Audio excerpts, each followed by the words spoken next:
ఈరోజు నేను ఇక్కడుండే మార్గదర్శుల్ని మీకు అప్పచెప్తున్నాను. ఈ ఊర్లో 206 కుటుంబాలు అత్యంత వెనుకబడిన కుటుంబాలు. ఇది కూడా ఇంకొక విషయం కూడా మిమ్మల్ని కోరుతున్నా, ఎవరైనా మీలో మేము కూడా బాగుపడాలంటే మీరు స్వచ్ఛందంగా ముందుకు వస్తే మిమ్మల్ని కూడా ఈ కార్యక్రమంలో భాగస్వాములు చేసుకుంటాం. జీరో పావర్టీ P4 కింద పెట్టి మీకు కూడా సహకరించే బాధ్యత తీసుకుంటాం. ఒకవేళ నేను ఎంపిక చేసిన వాళ్ళు మాకు ఇష్టం లేదంటే అది మీ ఇష్టం. నేను ఒకటే కోరుతున్నా, గుర్రాన్ని తొట్టి దగ్గర తీసుకుపోయి నీళ్లు తాగిపిస్తాం, తాకపోతే ఏం చేయగలుగుతాం? బలవంతం చేయలేం. నేను ప్రభుత్వం ఇచ్చే అన్ని కార్యక్రమాలు మీకు ఇస్తాను, అది కూడా చెప్తున్నాను. నేను ఒక పక్కన మీరు ఒకసారి గుర్తుపెట్టుకోవాల్సింది, భవిష్యత్తులో నేను ఒక వినూత్నమైన కార్యక్రమాలకు శ్రీకారం చుట్టాను. ఆ కార్యక్రమాలు మీరు చూసినప్పుడు ప్రతి ఒక్క ఇంటికి, గ్రామాలైతే 3 సెంట్లు ఇంటి జాగా ఇస్తాను. ఎవ్వరు ఎక్కడ కూడా ఇగ్నోర్ కాకుండా 5 సంవత్సరాల తర్వాత ప్రతి ఒక్కరి ఇంటికి ఇంటి జాగా ఇచ్చి ఇండ్లు కట్టించిన తర్వాతనే మళ్ళీ మీ ఎలక్షన్లో ఓటు కోసం మీ దగ్గరికి వస్తాం. దీంట్లో మీకు ఎవ్వరికి అనుమానం అవసరం లేదు. ఇల్లు కట్టే కార్యక్రమం పెద్ద ఎత్తున చేస్తాం, అందరికీ ఇళ్ళు కట్టిస్తాం. ఆ ఇండ్లు కూడా నివాసయోగ్యమైన ఇళ్ళు కడతాం.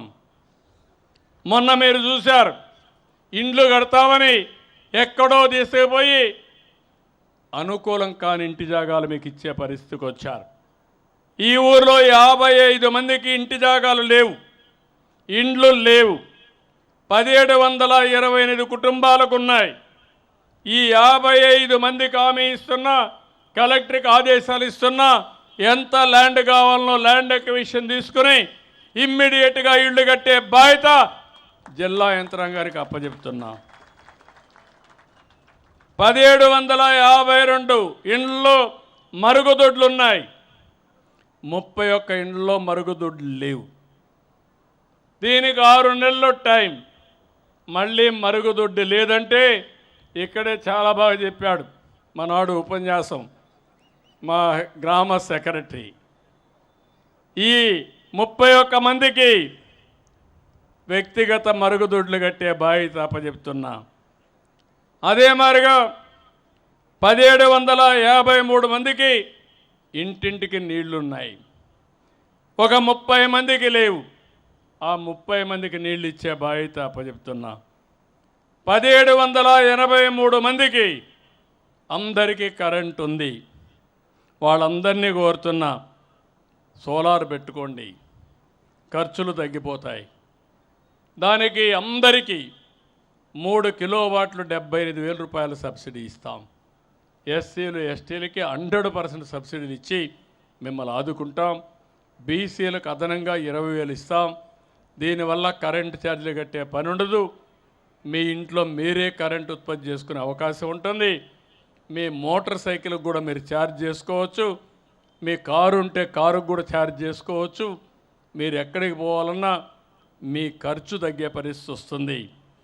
ఇంకో పక్కన ఇప్పటి వరకు ఒక ఇంటికి మాత్రం ఉంది, 327 మంది ఎస్సీలు ఉన్నారు, వాళ్ళకు కూడా ఇవ్వాలి.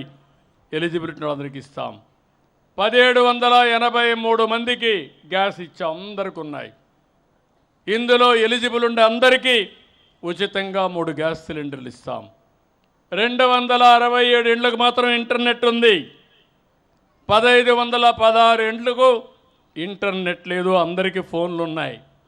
నేనే ఫోన్లు తీసుకొస్తే ఆ రోజు ఎగతాళి చేశారు, కానీ ఇప్పుడు ఫోన్లు లేకపోతే నేను అడిగాను, ఏ ఇంటికైతే వెళ్ళాను గొర్రెలు మెప్పుకుంటున్నావు, నువ్వు సెల్ ఫోన్ వాడతావా అని అడిగాను. బ్రహ్మాండంగా వాడతాను సార్ అన్నాడు. సెల్ఫీ తీస్తావా అన్నాడు. బ్రహ్మాండంగా తీస్తాను సార్ అన్నాడు.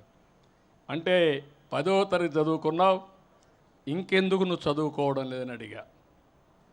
అవసరమైతే గొర్రెల మేపుతూనే చదువుకోవచ్చు. మీలో కూడా ఇక్కడ ఆడబిడ్డలు ఉన్నారు. ఆ ఇంట్లో 2 ఆడబిడ్డలను చూశాను. 2 కూడా యంగ్స్టర్స్, 10వ తరగతి వరకే చదువుకున్నారు.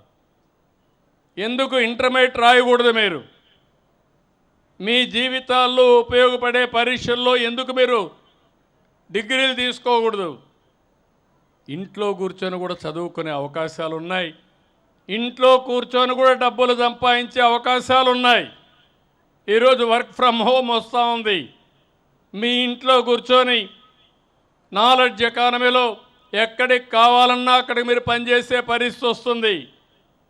తద్వారా ఆడబిడ్డలు ఇంటి పనులు చూసుకుంటూనే రోజుకు 4-5 గంటలు పనిచేస్తే ఒక 40-50 వేలు సంపాదిస్తారు.